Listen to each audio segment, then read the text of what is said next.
It's been a disappointing morning for the Congress party. It's been routed out of power from two of the states where it was ruling, that's Kerala and Assam. I have with me Congress MP from Thiruvananthapuram, Shashi Tharoor, to talk about what the Congress is now looking at. Mr. Tharoor, this day hasn't brought good news for the Congress party. What do you attribute this loss to?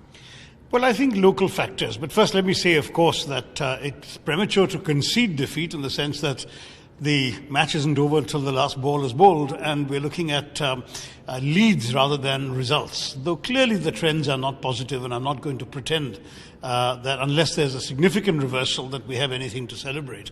But I think it will be in Kerala at least another hour before we will definitely know where the leads have converted into victories and defeats. Now, having said that, there are local factors. I think in the case of Assam, we had 15 years of a pretty good government under Tarun Gogoi, but 15 years is a long time. And we'd already seen in Delhi that even a popular and effective chief minister like Sheila Dikshit ultimately couldn't win re-election because people just felt, we've seen her long enough, let's give somebody else a chance. And my impression is that something similar operated in Assam. As far as Kerala is concerned, we were trying to make history, because the truth is that for 46 years now, every government has failed to win re-election. Every single government. The Kerala voter has systematically turfed out the government in office and brought in the opposition. And this anti-incumbency factor has been such a serious issue that it would have been a wonderful breakthrough for us to actually upset that apple cart and come back to power. We thought we had the record in terms of development work and actual achievements on the ground, record number of bridges, an airport, a port, highways, all sorts of transformations. But clearly the Kerala voter was also influenced by some of the negatives, and those negatives include, I would say above all, two factors. One was the allegations of scams and corruption, none of which have yet been proven. It should have been left to the courts, but I guess the court of public opinion has weighed in. And the second factor was definitely the extraordinary level of factionalism. Maybe I shouldn't say extraordinary, because it seems to be endemic in my party. There was a lot of one-upmanship amongst key leaders. They were quite willing to do each other down at different times. Even in the discussions on the ticket distribution, there was a lot of tugging and pulling like a tug-of-war contest. And at the end of that, that may have put off some voters. Whereas I think if we had stayed united and run proudly on our development record, I believe we would have done better. Shashi Tharoor, now there are only about 5 to 6 states where the Congress is in power. That's a very disappointing situation for the Congress party. Does the party require rethink from the central level? Well, let me stress that though you're right that we've gone down from 13 states in 2014 to, if these election results are confirmed, 6 will be what we're left with, of which only 1 is a substantially sized state, namely Karnataka. Despite that, we are still the principal opposition in most of the states of the country, and clearly we remain the only national alternative to the ruling party. If you were to look very seriously at what the voter is going to confront in the general elections of 2019, the choice is going to be between the BJP, the ruling party, a concatenation of regional parties with no national vision or coherent agenda, and an Indian National Congress, which by then will be, I'm confident, in a state of serious revival. What do we need to do to be that credible alternative at the national level? It seems to me we do need a rethink, and we need a restructuring, and the time for introspection is probably behind us now. The time for action is here. And that means that we will have to draw some lessons about how we can revive, if necessary, restructure and refresh the party in order to move forward in the next 3 years. What do you mean when you say restructure? Well, in many ways, that old line of John F. Kennedy is about passing the torch to a new generation.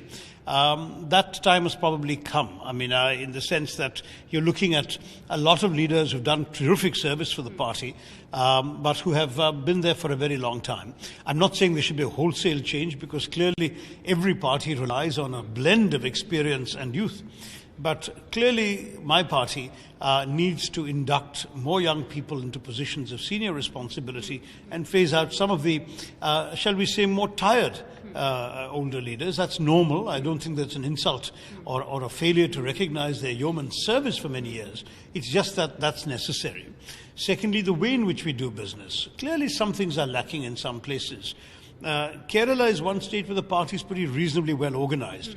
Booth level, mandalam as we call it, block, district, it's all there. The structures are there. And I think that in some states of the country, the structures are not there or have atrophied. And the third point is we have to look beyond politics for election's sake into politics as a form of social service. I mean, why are we in politics? We're trying to make a difference to the country. And it seems to me that if we reduce it to an exercise of how do we grab power at the next time voters come around, we are doing ourselves, the profession, and the country a disservice.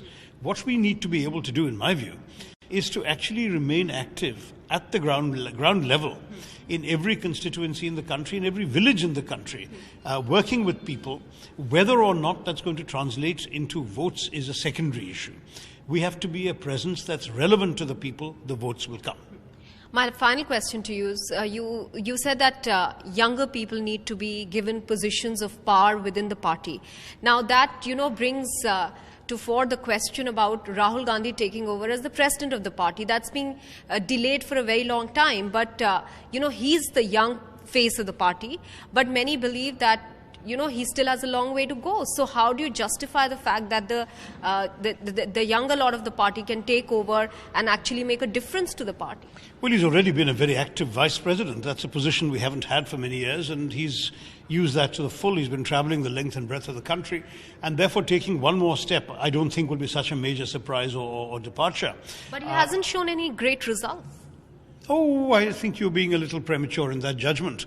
These are early days yet. We've got 3 years to go for the general election results.